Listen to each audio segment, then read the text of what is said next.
You know, I'm playing God of War Ragnarok myself, and I have to say, absolutely stunning. Those guys get it, and everybody knows that I'm a person who prefers Xbox.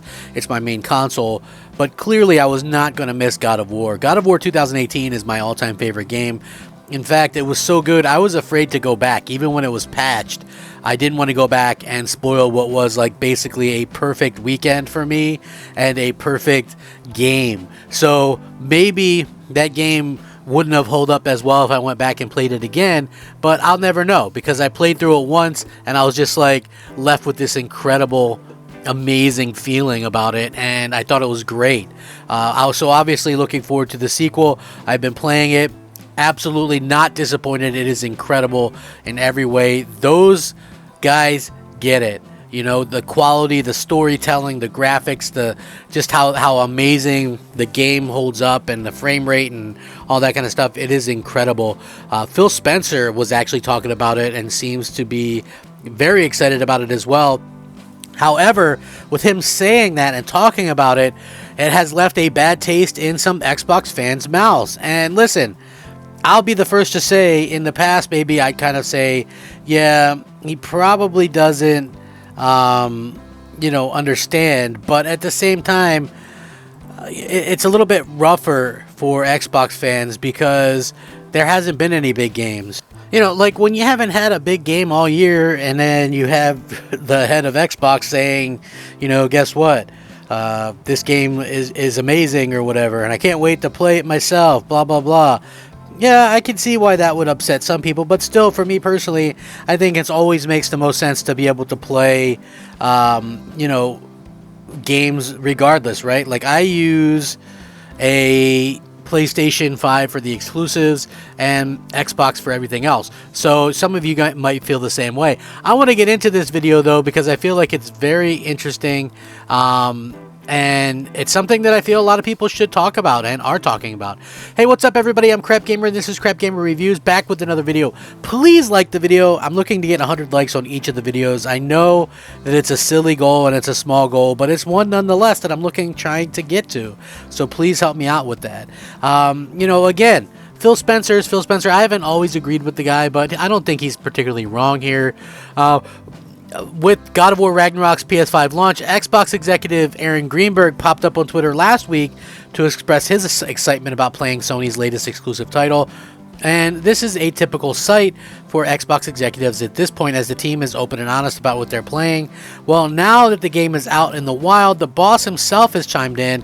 Yes, the one, the only Xbox Phil Spencer has also taken a social media platform to congratulate Sony Santa Monica, and specifically producer Cory Barlog, on the game's release, along with the incredible reception, of course. He says, "Congrats to you and the team at Sony Santa Monica on the release of a great game. Really looking forward to playing it. It seems that Phil hasn't had time to really play it just yet. Hopefully he's busy working on Xbox stuff for everyone. We all want the games. We all want the announcements and all that kind of stuff. So that's the hope anyway. And again, I could definitely see why some people are upset and some people are kind of thinking one way or the other about this type of thing. But for me personally, I don't mind it. You know, I think the competition is still there. I think this has nothing to do with, competition being less or anything like that. They're still in it to win it. You know, they're still out there kind of, doing their best for Xbox. Clearly, just look at what they bought. You know, Bethesda, they're trying to buy Activision.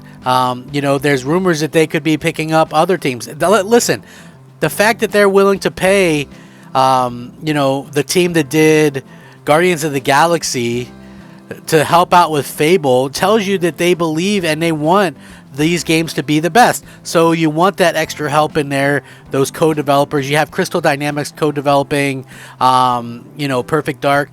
That costs money. That's a big deal. That proves that they want these things to be good, and I think that it really does make a lot of sense for them to go out there and, do that. And I hope the future is bright for Xbox, because you're looking at where Game Pass, a subscription fee that's less than Netflix, a year could get you, the latest Halo, the latest Forza, the latest Gears, the latest Call of Duty, Diablo, Wolfenstein, Doom, the latest Bethesda RPG, whether it be Fallout or Elder Scrolls or Starfield. The list is kind of endless when it comes to this stuff. So yeah, like I think that we're really kind of reaching that point where things are starting to kind of come in line for Xbox, for their vision, and I have zero problems with Phil doing this and saying, hey, looking forward to playing this game, congratulations on it. I think, at some point he could even be saying to himself, listen, wait till you see what we have in store for you guys next year. We're the ones that are going to be getting the congratulations, and he could mean that, and I love the fact that Phil's not afraid to kind of go out there and express these things. And like I said, it's not something like, oh, I've gotten along with Phil for so long or whatever, because that's not always been the case.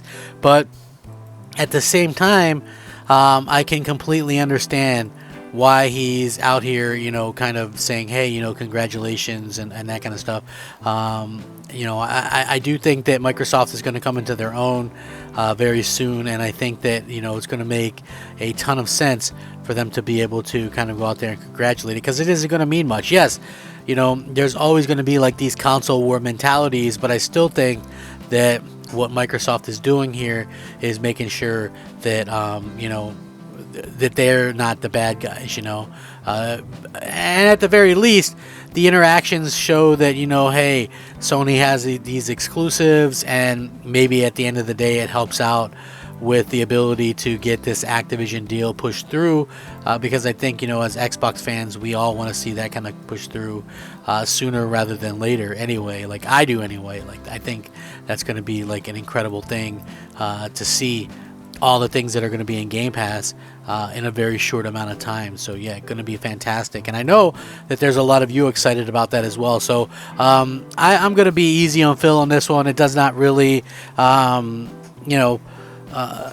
it's not really going to be something that everybody's going to agree with or whatever, but I still think that it's just like Phil being Phil, and there's nothing wrong with being a decent person in this day and age, because we don't see that a lot.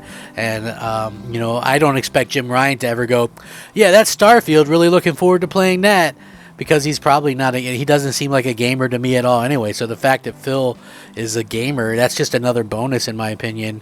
And excited to see what happens. Like, yes, God of War Ragnarok is amazing, but I think that Microsoft is going to have their own amazing games as well in a very short amount of time. So think about that, guys. You don't have to get jealous and go, oh man, off with Phil, fire Phil, all this stuff. Nah, we don't need to get into all that, man. Phil's a good guy.